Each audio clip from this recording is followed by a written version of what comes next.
Time is a weapon, like any other.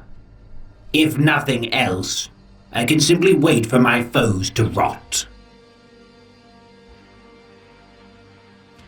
Orokin the Diviner is a powerful cryptech currently in service to the Sortek dynasty.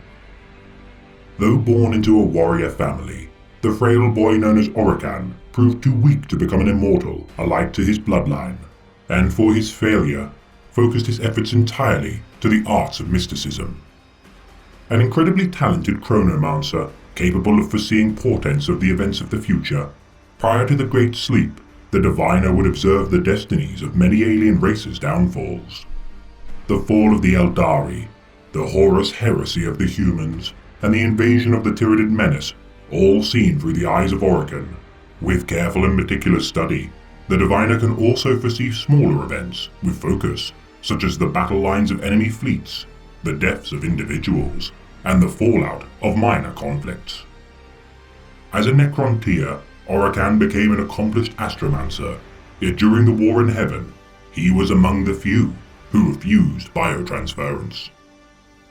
Utterly contemptuous of allying with the C'tan, Orokin's warnings to the Silent King, Sarek, would be overruled, and for his refusal, Orokin's wrists were shackled in chains before being forcibly cast into the biofurnaces to be transformed into living metal. Trusted by few of his peers, Orokin exhibits a blunt and mocking demeanor when conversing with fellow Necron nobles, and has earned only scorn for his patronizing and belittling words. His skills in divination far exceeding his contemporaries' want for retribution, Orokin knows full well his value to the dynasties, and can see any plots made against him by his rivals, should they even dare to cause him trouble. Altering such doomed schemes with subtle alterations in the flow of causal events, Orokin's ability to change the weave of fate facilitates his endless climb up the Necron hierarchy. This is not to say his foresight is flawless, for on many occasions, Orokin's predictions have run afoul due to the meddling of unforeseen variables, such as warp manipulation.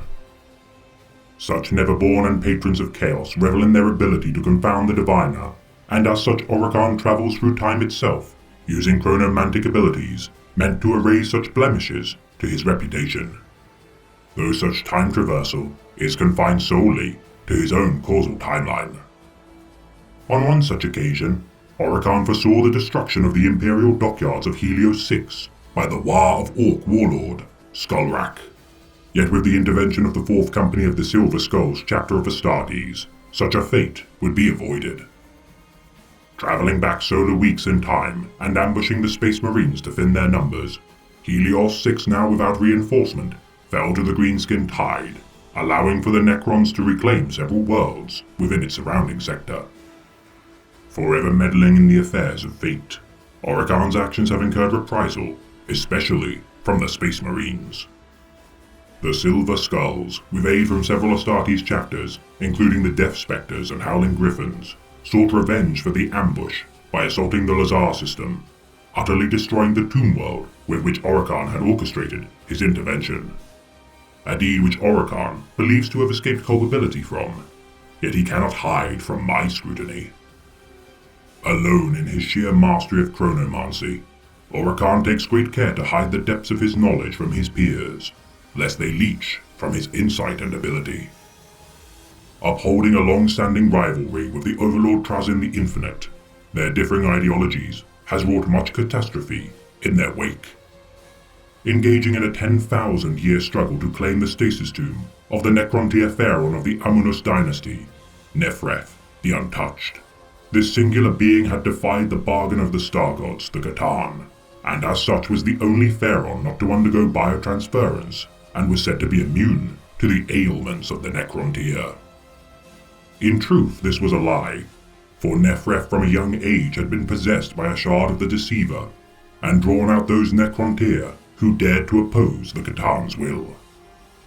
The location of Nephreth, the maiden world of Serenade, was said to only open once every few Terran centuries, or even millennia, and required the acquisition of a star map to uncover its location, the Astrarium Mysterios.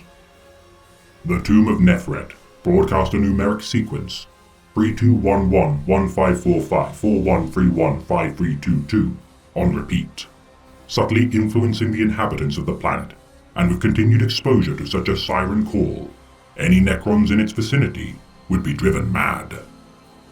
With Orokan's successful location and breach of the tomb, Trazyn unleashed a stolen Genestealer into its depths to destroy Orokan, yet would be unsuccessful in assassinating the Diviner.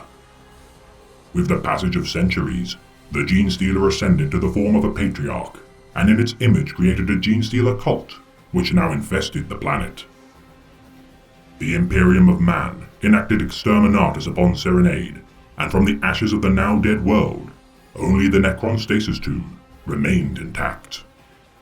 Entombing Orokan within, the Diviner spent the next century digging himself out from his ruin, and with further manipulations of time attempting to change his fate, Orokan spent over 2,000 years of toil, in vain, attempting to outmaneuver the Infinite.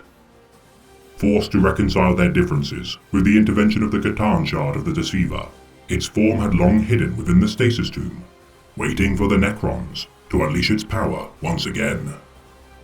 With the manipulation of the Infinite and Divine complete, the two rivals combined their wits and resources, with Trazyn offering Orokan an Eldari gemstone of his vast collection, capable of transforming Orokan into a godlike being of pure light. Battling the Catan Shard, Orokan defeated it, and once more contained the ancient foe of the Necrons, yet would never forgive Trazyn for his actions, and swear to one day avenge his pride. Armed with a phase shifter, capable of rendering his body into a corporeal form, when wielding his Staff of Tomorrow, the Diviner bends both reality and time to his will, to render his opponents inert. Deploying temporal snares to create bubbles of space-time of a slower pace, any trapped within such time dilations are at the mercy of their enemy.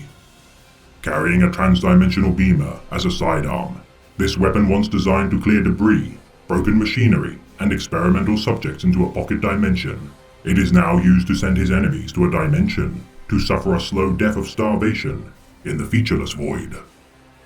Empowered beyond measure when the celestial bodies align, when the stars are right, Orokan's ancient power is temporarily restored, if only for a few brief minutes. For though Orokan is a being of immense power, his influence stems completely from his ability to foresee the perils that may befall him. And now more than ever, the Diviner understands that even should one seek to prevent his fate, not even they can escape their destinies.